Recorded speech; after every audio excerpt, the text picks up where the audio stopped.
Story 1, Space Camp, 1986, was produced by American Broadcasting Company Motion Pictures. It was their last film. It was released on June 6, 1986, and the studio closed in October. Some of the leads were Leah Thompson and Kate Capshaw. Also featured was a young actor billed as Leaf Phoenix. This was Joaquin Phoenix, who chose to go by Leaf during this time period. Space Camp was his first major role. Summary: a group of kids at Space Camp are accidentally launched on a space shuttle. The one adult with them is sidelined, so they must contact the National Aeronautics and Space Administration and help land the orbiter. I have loved this film since I first saw it as a child. I was always fascinated with space travel, particularly the Space Shuttle program, as the first launch was just 3 months after I was born. On January 28, 1986, the Challenger disaster occurred. This film was released less than 6 months later.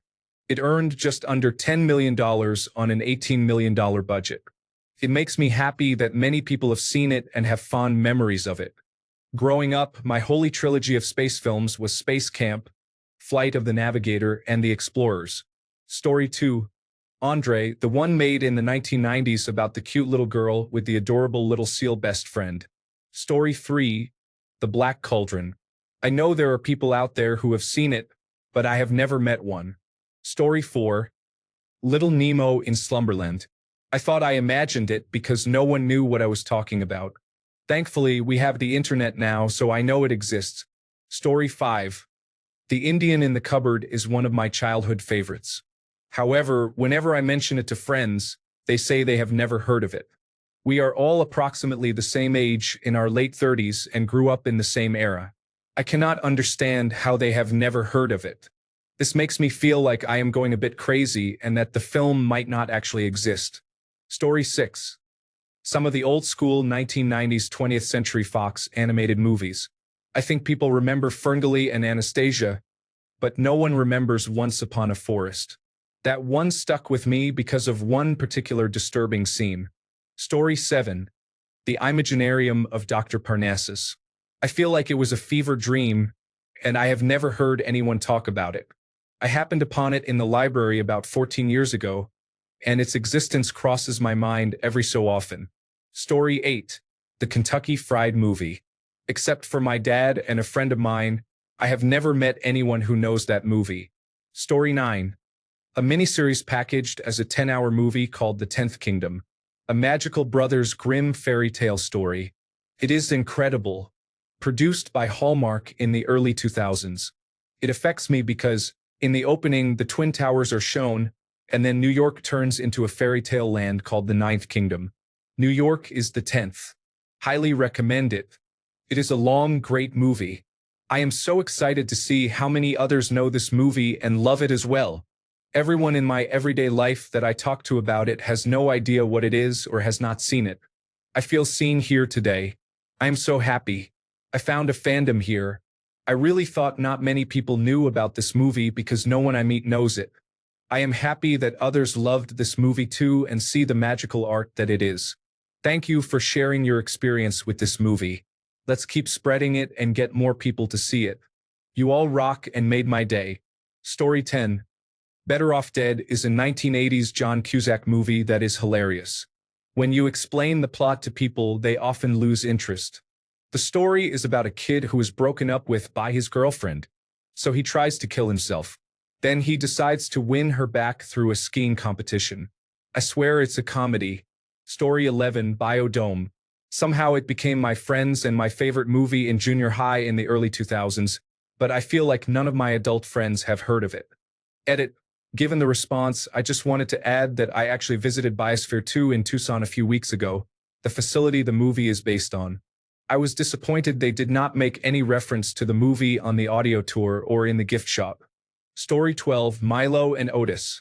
I really liked it as a kid, especially the scene where Milo teases the bear in the dresser. Looking back, it makes me sad to think about what they put those poor animals through. Now I cannot even find it anymore. Also, my sister's orange cat Milo is named after that movie. Story 13, Time Bandits. It's one of those odd movies that I enjoy, but no one I know understands what I'm talking about. Story 14, Secret of the National Institute of Mental Health. Edit. It's the National Institute of Mental Health, but I'm leaving it in case anyone made the same mistake I did when they used Control+F. Story 15, The Master of Disguise. I have never been able to find anyone I know in real life who understands what I am talking about. Feels like a fever dream whenever I think about it. The constant but jokes and crass behavior were like a hallucination. I swear. Story 16, Empire of the Sun is my favorite. My father was in the Pacific Theater during World War II. If he had been caught, I would not be here today. Story 17, The Money Pit. Tom Hanks and Shelley Long, who played Diane on Cheers. One of the funniest films I have watched. Also, there is a movie starring Tom Selleck as a man whose whole world gradually crumbles as he loses everything and ends up living with his elderly father in a trailer park in Florida. The father had dementia, I believe. Anyway, there are many relatable family drama and laugh-out-loud comedy moments. If anyone knows the name of the movie, please tell me. I would love to watch it with my elderly dad, who thankfully does not suffer from dementia. I just looked for The Money Pit on Amazon Prime. The film came out in 1986, and I can rent or buy it. Story 18, Johnny Dangerously, a young Michael Keaton with Joe Piscopo, is a gangster spoof. An absolute underrated classic. Story 19, there are two movies that I love and nobody ever talks about. They are Lars and the Real Girl and Dan in Real Life. Story 20, Bruce Willis, Hudson Hawk. I know it totally bombed, but I liked it. Would you like to swing on a star? Story 21, Forbidden Zone. An Oingo Boingo black and white musical featuring nudity. Danny Elfman is Satan, and Tattoo from Fantasy Island. Story 22, Song of the South. I remember going to the movie theater with my school in 3rd grade to see it, and now Disney pretends it does not exist. Story 23, I feel like the movie The Others with Nicole Kidman, which was a very creepy movie, is something I tell others about and they respond with confusion. Story 24, Throw Mama from the Train. I'm sure many have seen it, but I quote it often and no one knows what I'm talking about. Oh, also Sling Blade. Story 25, Balto. A Universal Pictures movie from 1995 about a wolf dog named Balto in the town of Nome, Alaska, who wants to become a sled dog but is outcast for being a half-breed. One night, all the children fall ill, and a special medication is needed. The town sends out the fastest sled dog team to get the medicine, but they do not return as planned due to a bad snowstorm that causes them to get lost. The musher is knocked unconscious in an accident. When Balto learns that the team is stranded, he sets out to find them. He eventually finds them, takes the lead as the sled dog, and brings the team and medicine back to Nome just in time to save all the children. Story 26, Adventures in Babysitting is an actual good movie. It combines adventure, comedy, and drama. Unlike The Babysitter's Club, I watched it as a kid and several times as an adult, and it is still good, not just because of nostalgia. Story 27, The Jerk. I'm sure many people here have seen it, but I have only met one other person my age, a millennial, who has seen this movie. Story 28, I have the perfect answer. I will be shocked if anyone comments that they know what I am talking about. It is called The 5,000 Fingers of Dr. T. It is a 1950s fever dream of a movie about a kid who falls asleep and dreams that his piano teacher is evil and rules over a kingdom where children are forced to play piano endlessly. It is the only feature film written by Dr. Seuss. He also wrote the screenplay, and you can definitely tell. Look up images of this movie, and you will understand what I mean. It is one of the weirdest movies I have ever watched, and I have probably seen it 20 times during my childhood. Story 29, The Adventures of Buckaroo Banzai Across the Eighth Dimension. I realize it is kind of a cult classic now, but I never meet anyone who has seen it. It was my favorite as a kid, and I still get the credits scene in my head when I think of Los Angeles. Story 30, Earth Girls Are Easy, 1988, featured Geena Davis, Jim Carrey, Jeff Goldblum, and Damon Wayans. Brother Future, 1991. Story 31, For Your Consideration, a Christopher Guest movie. This is Spinal Tap for movies. I laughed very hard. Story 32. Wrist Cutters. A love story. Fantastic movie, and I have never met anyone else who has seen it. I highly recommend watching it. Story 33. Probably because it is a low-budget movie, but there is a film called Rubber. It is about a tire, or Green Street Hooligans. Story 34. Waking Life, the animated film by Richard Linklater, is a profound exploration of existence. My advice is to avoid heavy drugs the first time. Try light drugs instead. Story 35. Alice in Wonderland 1985 TV miniseries. The cast was so impressive it felt like a fever dream. Sammy Davis Jr., Ringo Starr, Carol Channing, Lloyd Bridges and Beau Bridges, John Stamos, Ernest Borgnine, Pat Morita, Sherman Hemsley, and others. Story 36. Dick is a spoof of All the President's Men, starring teenagers Kirsten Dunst and Michelle Williams. If you are a history buff, it is very creative how they alter facts to known outcomes. I still watch it regularly. Story 37. My Own Private Idaho, starring River Phoenix and Keanu Reeves, is a very good 1990s movie, although I have no clue when it was released. I saw it in theaters. It only played 2 days a week in my town for about a month. Story 38. Little Monsters. I idolized my 12 years older half-brother as a child, and that was his favorite movie. When I learned that at 8 years old, I demanded my mom get it, and I watched it all the time. Also, Splash.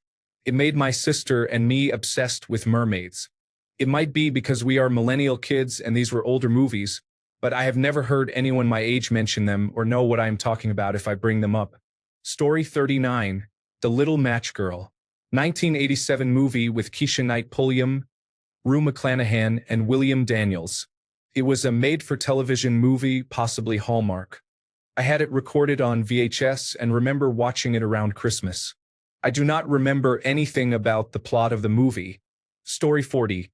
When I was a kid, I loved Confessions of a Shopaholic, and I have never heard anyone talk about it. Story 41. Grease 2. A gender-swapped Australian and California romance, featuring a motorcycle instead of a hot rod, and Michelle Pfeiffer. Story 42. For me, I would probably say Secondhand Lions, Open Range, Iron Will Get Low, Bringing Up Baby, It Happened One Night, and Some Like It Hot. Story 43. To Wong Fu, Thanks for Everything. Julie Newmar. John Leguizamo was hilarious. I got more leg than a bucket of chicken. Story 44. Kids 1995 is a raw look at teenagers in the 1990s. The main character is HIV positive and wants to sleep with as many virgins as possible. I have yet to meet someone who watched this movie. It destroyed me because it is so upsetting. Every time I bring it up, everyone looks at me like I am crazy, even friends who have watched many movies. Story 45, Still Crazy, 1998, is a comedy about a 1970s rock band that imploded and is asked to come back for a reunion gig 20 years later. It is not that rare. It was nominated for a few awards, but it is not mentioned much. You have Billy Connolly as the roadie and Bill Nighy as the frontman. Great rowdy fun with a few really touching moments. Story 46. Drop Dead Gorgeous is a mockumentary about a teen beauty pageant in rural Minnesota. It has a pretty decent cast too. Kirsten Dunst, Allison Janney, Brittany Murphy, Denise Richards, Kirstie Alley, and it was even Amy Adams' first film role. Story 47. Light of Day with Michael J. Fox and Joan Jett. I used to hang out at the Euclid Tavern where much of it was filmed. Story 48. Repossessed with Leslie Nielsen. My wife and I went on our first date, and when she saw the VHS tape sitting on my shelf, she said she thought she was the only one who had ever seen it. We are about to celebrate our 20th anniversary. Story 49. Where the Red Fern Grows, saddest movie I ever had the misfortune of watching as a kid. Wrist Cutters. Super underrated film about what happens if you end your life. It is actually pretty funny. Story 50. Not Without My Daughter stars Sally Field as an American woman married to an Iranian American. He takes her and their daughter to Iran to visit his family but essentially kidnaps her. She must find a way to escape with her daughter. Story 51. Cabin Boy is a strange movie about a foolish fancy young man who ends up on a small fishing boat after mistaking it for a luxury liner. If you enjoy unusual comedies, it is very funny. Some parts may have aged poorly, but it remains a personal favorite of mine. Story 52. For the life of me, I cannot remember the title, so hopefully someone here recognizes it. It was an animated alternate Snow White, released sometime in the 1990s. They were not the original dwarves but the dwarves' cousins, and they were the main characters rather than Snow White. I remember her being lifted off some kind of stone altar by a villain trying to steal her life force rather than damage her heart. Edit. Found it. Happily ever after. Story 53. Warriors of Virtue. There are ninja kangaroos in it. I watched it a lot as a kid but cannot remember anything now. Story 54. The Genetic Opera. I can never find anyone who has seen it and loved it. Everyone I find who has seen it thinks I am strange for loving that movie. Story 55. October Sky. I went to the theater with my dad. If I recall, he wanted to see one of the Blade films, not realizing it was rated R. So I had to pick a random movie to watch by myself when he went to see Blade. It has become one of my favorite movies. Story 56. The Ninth Gate. I randomly picked it because it was the next movie showing, and I cannot explain why, but I just loved it. It is a strange Johnny Depp film. Story 57. Joe versus the Volcano. After Sleepless in Seattle, the world went mad for the Tom Hanks and Meg Ryan duo. Then they made You've Got Mail.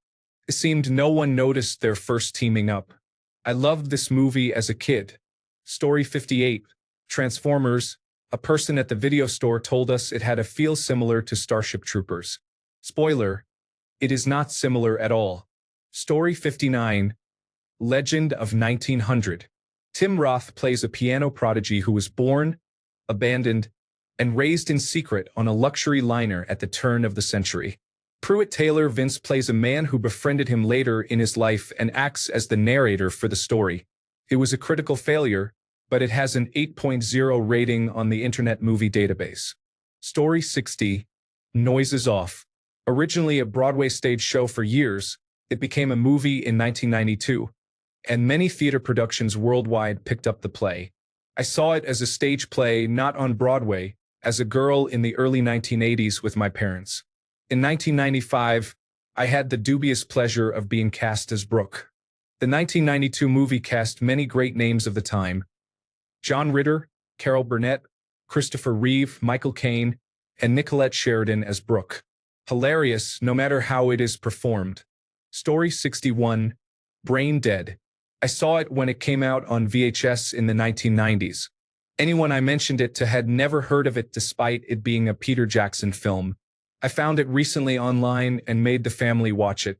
It probably left them mentally scarred for life, but brought back some great memories from my college days. I kick arse for the Lord. Story 62. I do not know anyone who has watched Swiss Army Man. Yet. Literally no one. My brother refused to watch it because, he is so alpha male. Story 63. Batteries Not Included. The Last Starfighter. Flight of the Navigator. Not that uncommon, but no one my age has seen these. I am in my 40s. Story 64. Never-ending story. Everyone I have ever spoken to, either my age or older, either does not know it or thinks I am confusing it with something else. Story 65. Favorite movies as a kid. Elvira, Mistress of the Dark. Ford Fairlane, starring Andrew Dice Clay. The Secret of Nim. All Summer in a Day, a movie where it rains all the time on planet Venus. Story 66. I have never met another person who has ever heard of Escape to Witch Mountain. We either had it on VHS or rented it 40 times from Blockbuster over the course of my childhood, but I definitely watched it many times until I was 10. Thanks a bunch for sticking around till the end of the video. Remember to subscribe, and until next time, stay awesome and goodbye.